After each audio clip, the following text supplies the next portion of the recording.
Welcome back to another edition of The Drive here at oddschecker.com. I am Geoff Fienberg. With me, as always, is Andy Lack. The PGA Tour season motors on, and it brings us up north into my backyard, into Canada, the RBC Canadian Open. This one headed to the beautiful Hamilton Golf and Country Club. It was there a few years ago.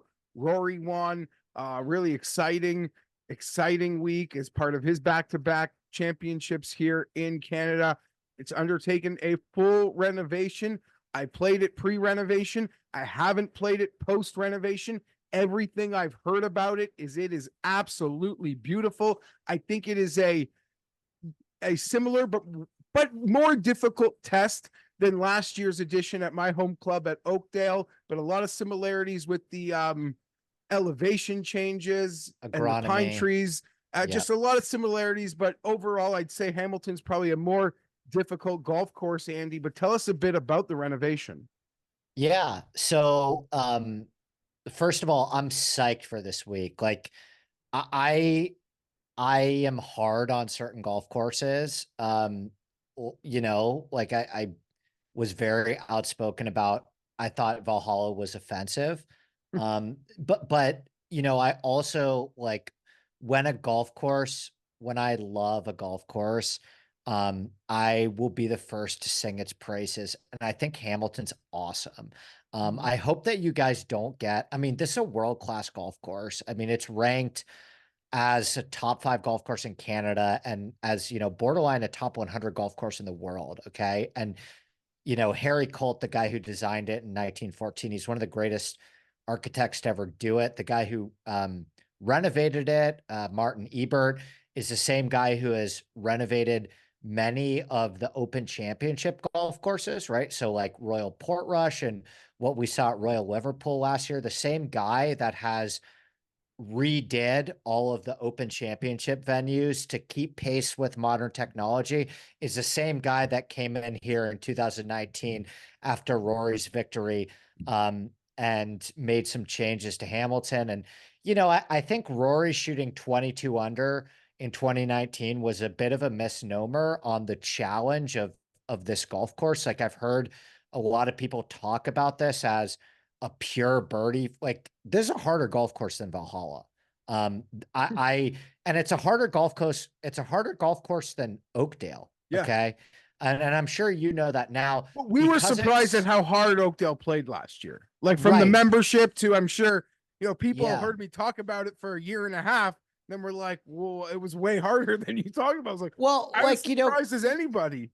Yeah, but Golf Canada has been very they've had a very like the way they grew out the rough at Oakdale. I'd expect it to be the same how it was previous with the lead into the US Open. Historically, it's been the week right in front of the US Open, so they maybe tried to mimic some off the fairway conditions. Golf Canada has been quite good at setting up the golf courses. I expect it to be the same, but you hit it on the head in a lot of points, Andy. It's an absolutely beautiful property. I hope that pops on television this week. I think Rory, he pretty much did what he did at the back nine of the Wells Fargo in Hamilton. He won by 7. Yeah. He shot a 61 on Sunday with a bogey on the 18th hole. If Rory shot 68, he would have won the tournament at 16 under par. And that's why I think, like, this event, Oakdale last year was 17. This is a harder golf course than Oakdale, but you guys have gotten a fair amount of rain. A lot of rain. The course is closed tomorrow. I was going to go tomorrow. I love heading out to practice rounds more than tournament rounds. Monday at lunchtime, they announced the property is going to be closed on Tuesday. Because of all the rain? Yeah, so imagine what's happening if at Monday at lunch, they've already had to say, you know what? We're not letting anyone in here on Tuesday. So thick rough, right? Like lush, thick rough, but receptive greens. Further emphasis on finding the fairway. I think 17 under sounds about right, again, to be honest with you. In some ways, I fully expect someone to be able to totally overpower this course with a driver. But it's a very positional and tactical golf course. And if it's going to be soft, those plotters are going to be able to hit their spots and attack soft conditions like we've seen. You know, look at the leaderboard after Rory in 2019. It's Webb Simpson, Matt Kuchar, Brant Snedeker, Adam Hadwin, Henrik Stenson, Graham McDowell, Sung J.M. It's not a single guy in the top 15 outside of Rory that hits the ball a long way. And It's they all all short putted lights positional out. guys who putt incredibly. Correct. Yeah. Which makes me concerned because, sometimes I like to bag a team of no putters, Andy, but you look at what happened here last time, makes you wonder if you can trust your like Aaron Rise or Shane Lowry's, guys that do feel like perfect course fits. So while we're here, let's keep going. Let's get right into it. Rory, the standalone favorite. If you're into that flight tracking stuff, he was had a nice little European excursion with the news of his, personal stuff. I don't like to get into that. I even feel like an idiot for even saying that much. But 4-1 is the number here if you want a piece of Rory. Andy mentioned what he did here in 2019. Behind that is Tommy Fleetwood. Feel like Tommy owes us something in Canada, owes me something. I played that 18th hole at Oakdale in a light rain on Saturday, and it just, still bothers me what happened there. But we got our Canadian heritage moment, followed by Sahith, 20-1, Shane Lowry down to 22, Alex Noren 25, Cam Young, whoa, he's coming down to 25, Corey Connors 25, Sam Burns 28.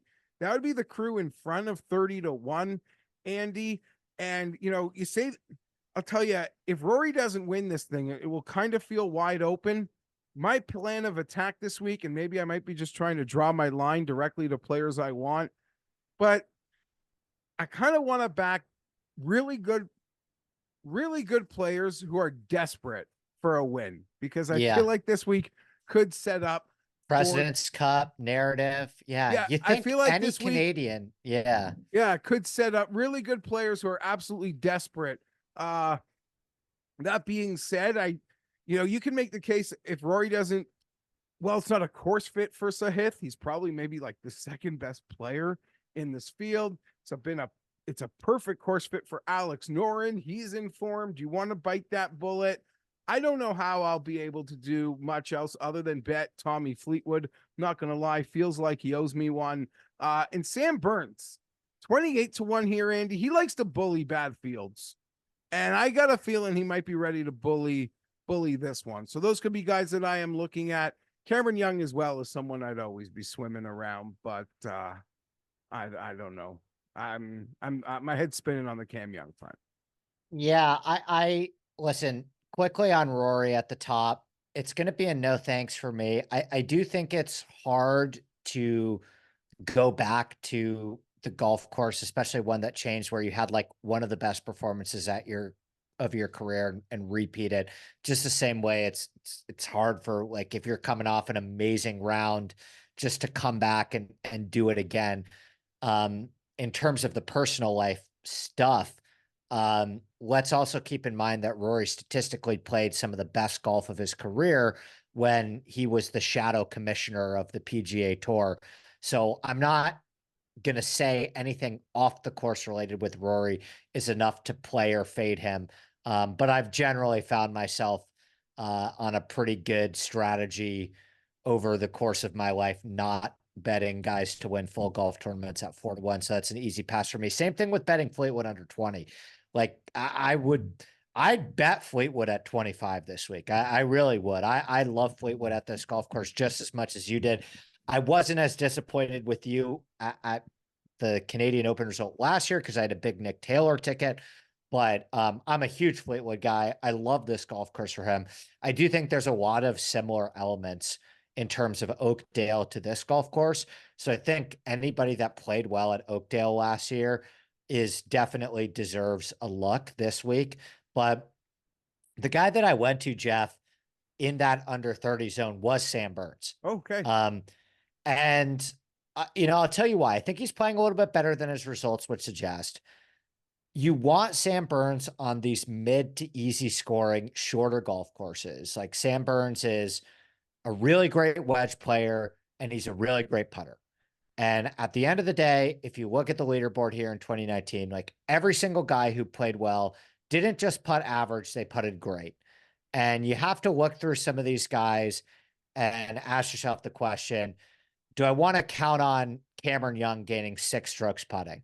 Do I want to count on Corey Connors getting 6 strokes putting? Do I want to count on Shane Lowry getting 6 strokes putting? Hell, do I want to count on Rory getting 6 strokes putting?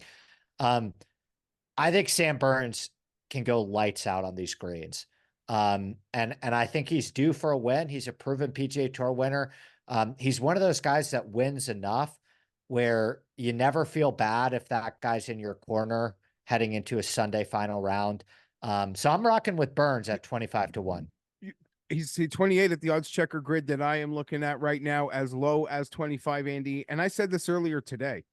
Other than Rory, if I was one of these guys at the back of the pack, the only other guy that I would not fear, but like, oh, I wouldn't want to have to come down facing him on Sunday of all these guys at the top is Sam Burns, because he's a winner. He's a killer.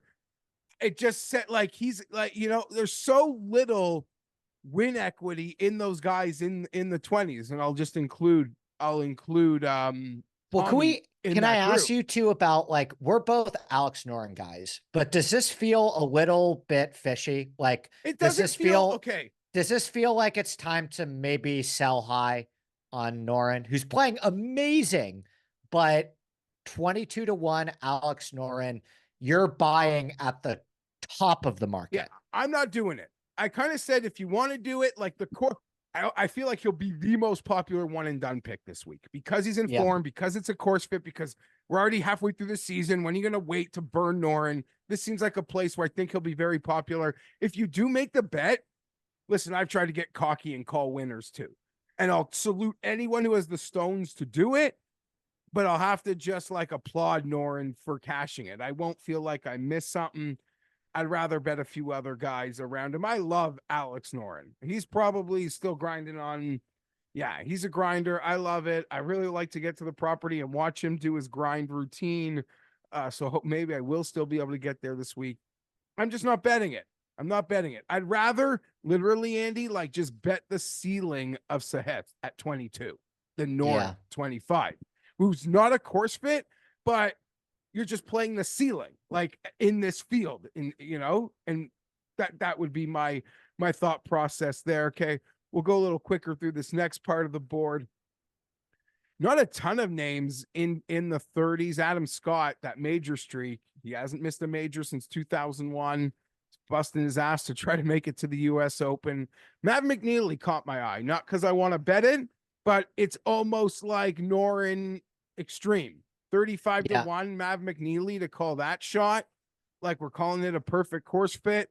We're expecting him to make some putts, I guess, based on the leaderboard of 2019. But that's that's almost as crazy as Noren to me, and as cocky to have to try to call that at that number. Yeah. Mav's playing some great golf. I had some interest in him too. The number's a little low for me.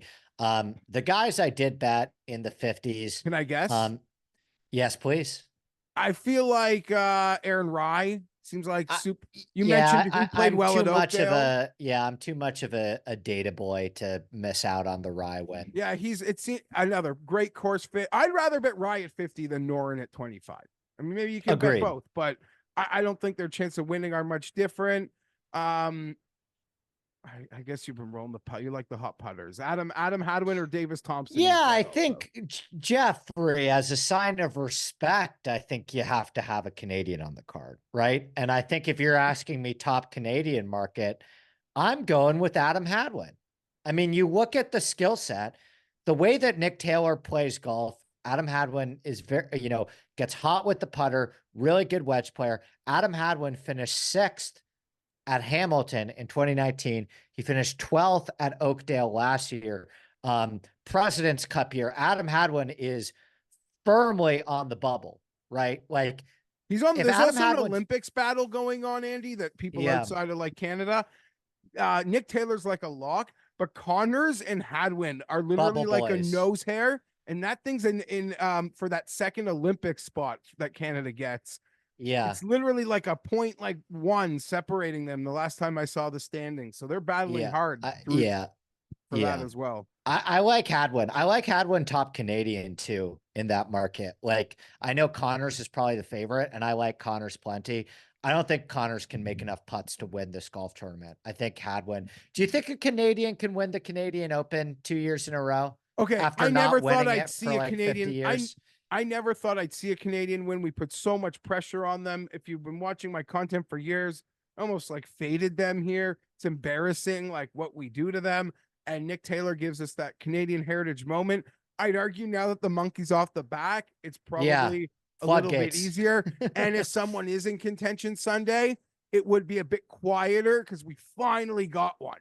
Like, we're playing with almost house money now from that aspect up here in Canada, Andy, because it's incredible.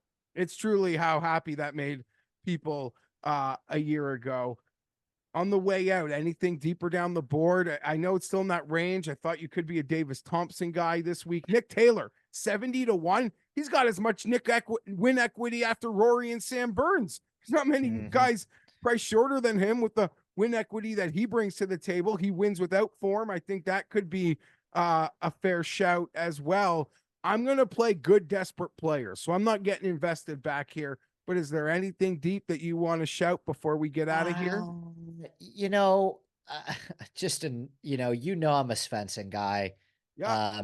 At 80, another Canadian. I think this is a good buy low spot on Eric Cole, 100-1. Like, I think, remember when we were betting Eric Cole at 20-1 at the I Honda? wasn't, Like, but other people were. I had my you own know the losing point. bets. Yeah, I had my own yeah. losing bets. Yeah. Yeah, I think that this is a week where Eric Cole starts being a relevant golfer again. So I have some interest in him at 100, but no, I mean that's probably it. Like, my guys, I'm a Sig guy. Even our guy Gary showed some signs of life last night. The big ticket Bryce Garnett at 175-1. Sneaky, cheeky Euros, though, flirting in front of 100. Wallace, Bobby Mack, Højgaard. I think these Canadian Opens have always been good for cheeky Euros. I don't even know what cheeky means in this sense, especially Højgaard and Bobby Mack. A lot of high ceiling talent there. I think this week could play very well for. Beautiful.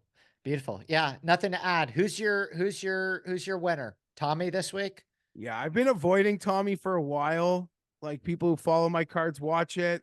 Been putting him off, but it's time. We got to do it. I feel like he owes me, and I'm making another high end player bet. Be it a Sam Burns, be it a Cam Young. I'm betting good players who are desperate to get a win. That's my and the opportunities here for them in Canada. Hope it looks beautiful on the telecast this weekend. I do love the golf course. I'm happy to hear Andy's got a soft spot for it as well. For Andy, I am Geoff. We'll be back next week. The Memorial, one of my favorites, that Hovland win last year. Wow. Oof.